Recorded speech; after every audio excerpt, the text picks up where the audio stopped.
भौजी हमके थोड़ा थोड़ा होली के दिन में ये तना होला रंग दो भौजी हमके थोड़ा थोड़ा होली के दिन में ये तना होला नंदे बाबू सुना ये देवो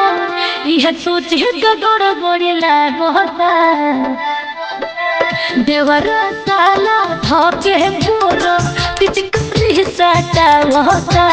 होलिया में ये चोलिया मोर भेजवता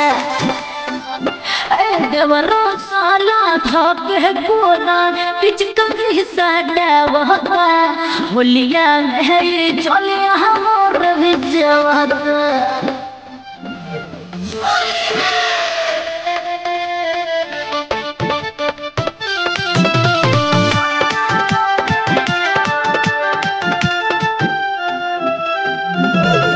नये बाटे साधिया देवरो ओरो न मानी हो बाटे बहरा हो मोर भतरा रंगो न तू जवानी हो नये बाटे साधिया देवरो ओरो न मानी हो बहरा बाटे हो मोर भतरा रंगो न तू जवानी हो रंगे द भौजी हमके तू ढोड़ी अबे ज्यादा न जिदी कराना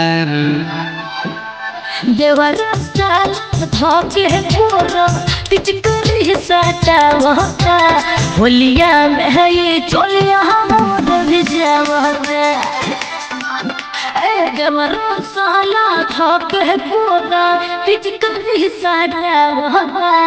होलिया में ये चोलिया मोर भेजवता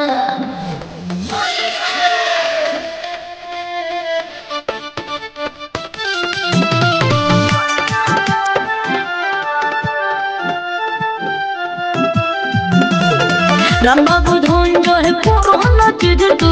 राहत से यकस हो लागत हमर जमनिया वही देवो न सहो राम बाबू धोन जो है पुराना चीज तू राहत से यकस हो लागत हमर जमनिया वही देवो न सहो काहे तू भौजी भागेलू वही से अबे हमरा के तू तारा साहबना